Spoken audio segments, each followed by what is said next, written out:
Afternoon, guys. I'm Dave Canterbury with Reliance Outfitters in the Pathfinder School, and I'm getting ready to post a video of noodling catfish in Kentucky. Went down there, took a trip, bonsai run down there last night, yesterday afternoon. Ty Barker and I ran down there, got with a buddy of mine down there and his brother, and a buddy of theirs, I think it's his cousin.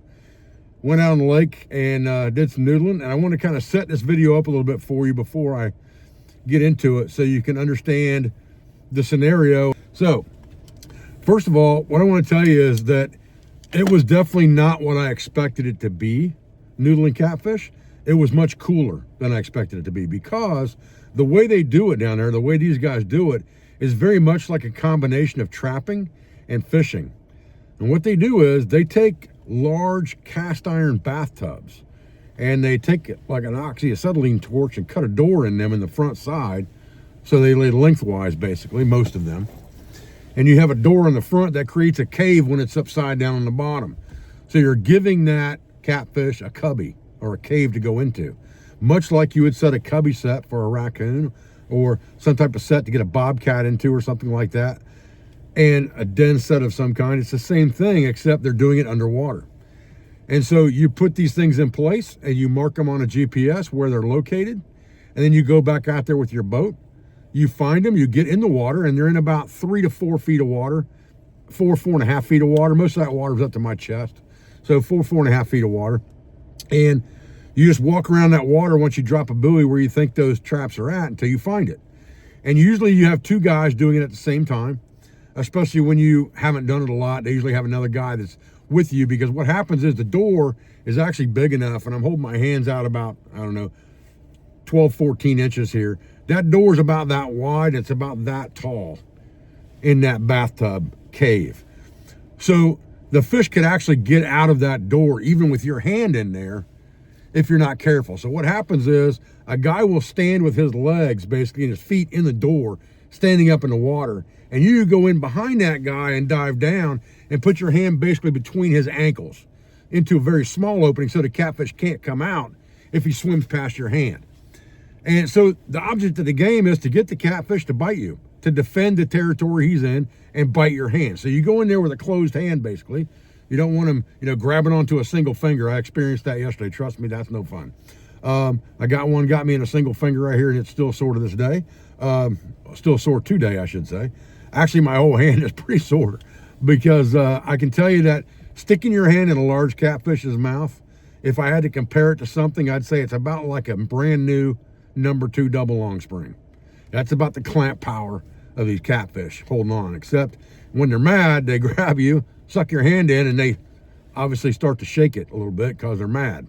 And then you pull them out, try to get your other hand in his mouth at the same time, close your hand on the bottom of their mouth, basically, and pull them out to your chest and just stand up. And then another guy comes over and helps you roll that thing into a net and put them in the boat. And that's how they fish. It's a very ingenious system in a lot of ways, because it's very self-sustaining, right? The catfish are going to keep coming back to it. It's a humongous lake with these traps in it. So the catfish are going to keep coming back. And you're going to keep getting more game in these traps.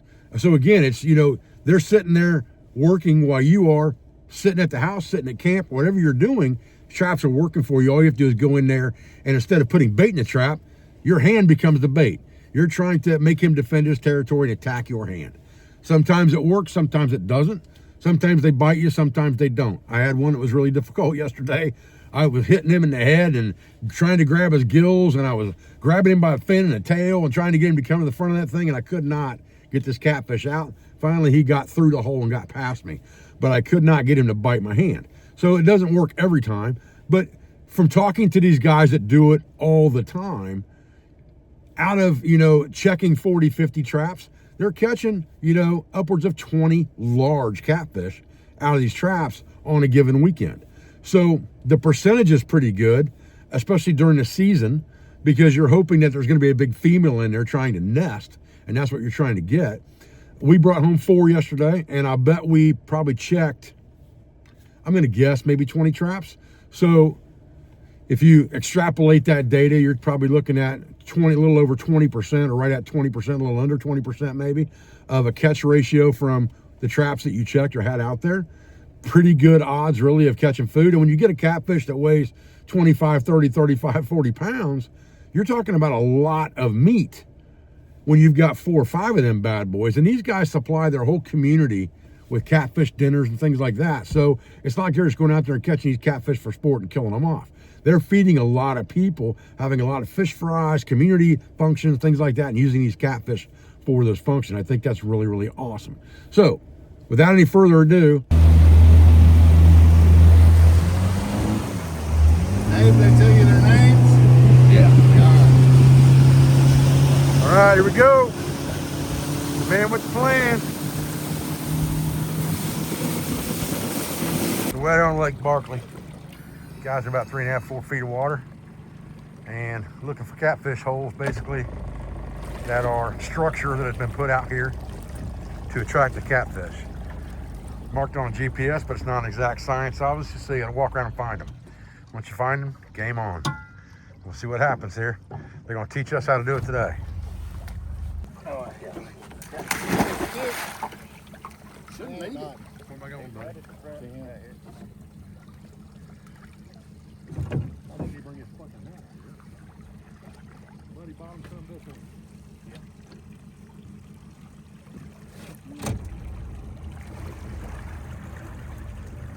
Not me. He tried to get out, but I don't think he didn't tell Seth or Sid his name. He didn't even tell me he was there. Pass a little bit. Bought him a little bit. All right. Whew. I ain't finding one. What the hell did my? Oh, I gave him that. Okay. Ready to go? Yeah. Here we go.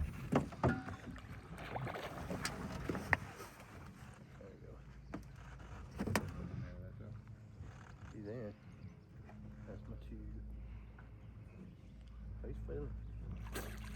Can't even find him. He's feeling.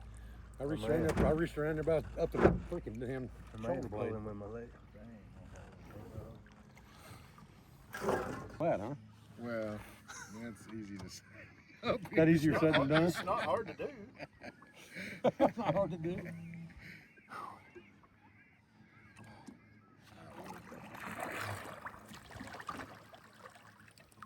Oh, he got nailed. He got nailed. Bastard bit me, but I couldn't get hold of his ass. I was trying to fucking grab it. So what he did? Let go. When he bites your hand, you have to go this way, not this way. So when Now you it's bite you, you personal. gotta force your hand any You further? gotta, yeah, you just gotta go. Go to him. Don't go away from him. Okay, well, see, I might have pulled away. I don't know. I'm sure Well, you I did. think I probably did because he got me by the finger. Yeah, He didn't get my whole hand. He got me in the finger. It takes a while to get used to going Now the is wrong when you way. get mad and you get a fish. That's how it works. Now he knows it's a fish and he ain't gonna run. Is he gonna come back after it? That's the question. That is the question. A lot of times you only get 2 or 3 bites. Oh, really? They give up, man. He will be now since he's going down.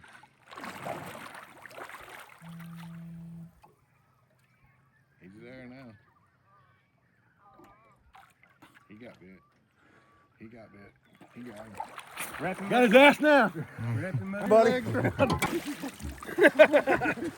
He said, come on with it. I said, okay. I about ran out of breath. I was going to try to shove my other hand in there. I've seen people grab them by the end. It's not the best way to go about it, though. I've seen him get loose. Yeah, I'm sure that most of them get loose from that. Yeah, no. Man, I fought my hand on that face grabbing on it. That will not bite my ass. He's got the jaws locked. The lockjaw going on. Just force your hand in his gills and bring him on I out. tried to, man. That's what I was trying to find. Right when I was about running out of breath, I was trying to find his gills. We're at 10 minutes and 30 seconds Well, you can stop it and start over. on Not a like t- we just on now a started, you on know. a 10-second fish. You ain't gotta be like 10 seconds. Oh man. Thanks for making me feel so good. Yeah, we're 11 minutes in a 30-second fish. Jesus Lord, I'm editing that out.